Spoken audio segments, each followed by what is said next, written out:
ಪ್ರಭು ಯೇಸುವಿನಲ್ಲಿ ಅನುಗ್ರಹಿತರಾದ ಪ್ರಿಯರೇ, ಪುನಃ ಒಮ್ಮೆ ದೇವರ ವಾಕ್ಯವನ್ನು ಆಲಿಸಲು ಪ್ರಾರ್ಥಿಸಲು ದೇವರು ನಮಗೆ ನೀಡಿದ್ದ ಒಳ್ಳೆ ಅವಕಾಶಕ್ಕಾಗಿ, ಸಮಯಕ್ಕಾಗಿ, ಆರೋಗ್ಯಕ್ಕಾಗಿ ದೇವರಿಗೆ ಕೃತಜ್ಞತೆಯನ್ನು ಸಲ್ಲಿಸೋಣ. ಎಲ್ಲರೂ ಸಂತೋಷವಾಗಿ ಆರೋಗ್ಯದಲ್ಲಿದ್ದೀರಾ ಎಂದು ವಿಶ್ವಾಸಿಸುತ್ತೇನೆ. ನೀವು ಈ ಶುಶ್ರೂಷೆಗೆ ನೀಡುವ ಪ್ರೀತಿಗೆ, ಪ್ರೋತ್ಸಾಹಕ್ಕೆ ದೇವರಿಗೆ ಕೃತಜ್ಞತೆಯನ್ನು ಸಲ್ಲಿಸುತ್ತೇನೆ. ಒಂದು ನಿಮಿಷ ನಿಮಗಾಗಿ ಪ್ರಾರ್ಥಿಸಲೇ?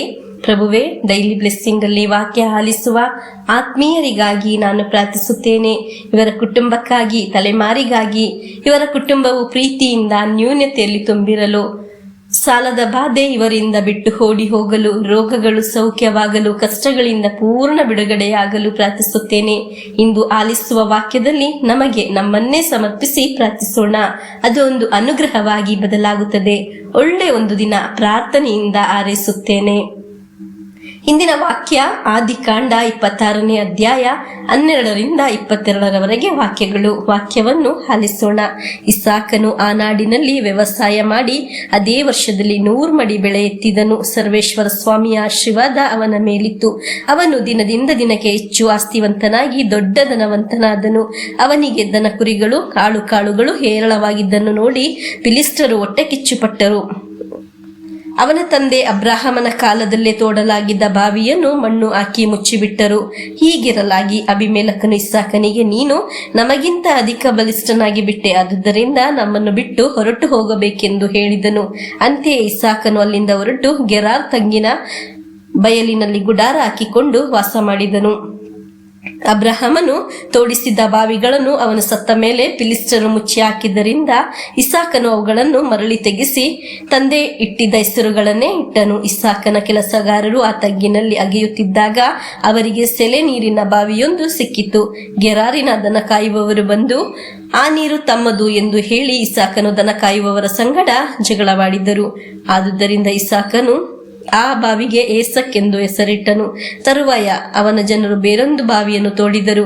ಆ ನಾಡಿಗರು ಅದಕ್ಕಾಗಿಯೂ ಜಗಳವಾಡಿದ್ದರಿಂದ ಅದಕ್ಕೆ ಸಿಟ್ನಾ ಎಂದು ಹೆಸರಿಟ್ಟನು. ಅವನು ಅಲ್ಲಿಂದ ಮುಂದಕ್ಕೆ ತೆರಳಿ ಮತ್ತೊಂದು ಬಾವಿಯನ್ನು ಅಗೆಸಿದನು. ಅದರ ಬಗ್ಗೆ ಯಾರೂ ಜಗಳಕ್ಕೆ ಬರಲಿಲ್ಲ.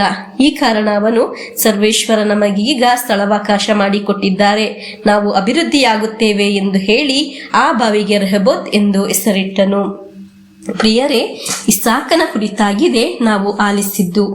ದೇವರ ಮಾತನ್ನು ಕೇಳಿದ್ದ, ದೇವರ ಪದ್ಧತಿಯಲ್ಲಿ ಕೃಷಿ ಮಾಡಿದ್ದ, ದೇವರ ಹಿತವನ್ನು ಅರಿತು ಜೀವಿಸಿದ್ದ ಒಂದು ಇಸಾಕನ ಬಗ್ಗೆ ನಾವು ವಾಕ್ಯದಲ್ಲಿ ನೋಡಿದ್ದು. ಪ್ರಿಯರೇ, ಇಸಾಕನು ಮುಯಿಗೆ ಮುಯಿ ತೀರಿಸಲು ಹೋಗಲಿಲ್ಲ, ವೈರಾಗ್ಯ ಜಗಳವಕ್ಕೆ ಹೋಗಲಿಲ್ಲ.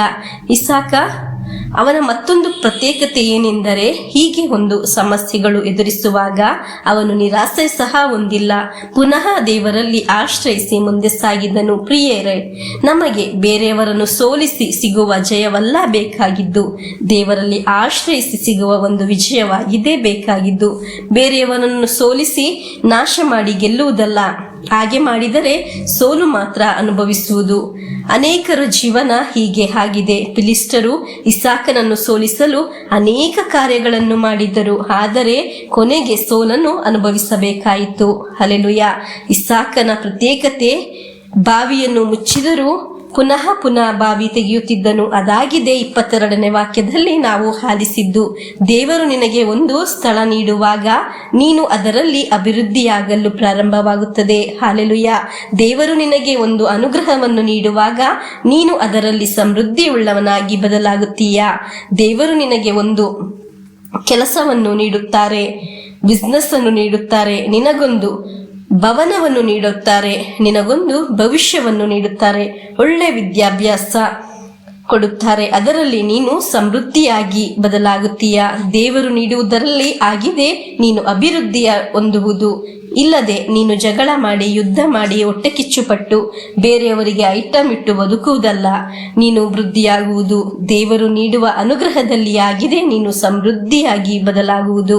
ನಮಗೆ ಇಸಾಕನ ತರ ದೇವರಲ್ಲಿ ಆಶ್ರಯಿಸಿ ಮುಂದೆ ಸಾಗುವ, ದೇವರಲ್ಲಿ ಆಶ್ರಯಿಸುವ ನಿನ್ನ ಯಾರೆಲ್ಲ ಮಣ್ಣು ಹಾಕಿ ಮುಚ್ಚಲು ನೋಡಿದರೂ, ನಾಶ ಮಾಡಲು ನೋಡಿದರೂ, ಸೋಲಿಸಲು ನೋಡಿದರೂ ನೀನು ದೇವರ ಅನುಗ್ರಹದಲ್ಲಿ ಸಮೃದ್ಧಿಯುಳ್ಳವನಾಗಿ ಬದಲಾಗುತ್ತೀ. ಹಲ್ಲೆಲೂಯಾ. ಪ್ರಿಯರೇ, ನಮಗೆ ದೇವರ ಅನುಗ್ರಹವನ್ನು ನಷ್ಟಪಡಿಸದೆ ಪುನಃ ಪುನಃ ಪ್ರಾರ್ಥಿಸಿ ದೇವರಲ್ಲಿ ಆಶ್ರಯಿಸುವ, ಮುಂದೆ ಸಾಗುವ ದೇವರ ಅನುಗ್ರಹದಲ್ಲಿ ನಿನ್ನನ್ನು ಅನುಗ್ರಹದ ಜಲದಲ್ಲಿ ತಲುಪಿಸುತ್ತಾರೆ. ಈ ವಾಕ್ಯದಲ್ಲಿ ದೇವರ ಅನುಗ್ರಹದ ಆಶೀರ್ವಾದವನ್ನು ಸ್ವೀಕರಿಸೋಣ.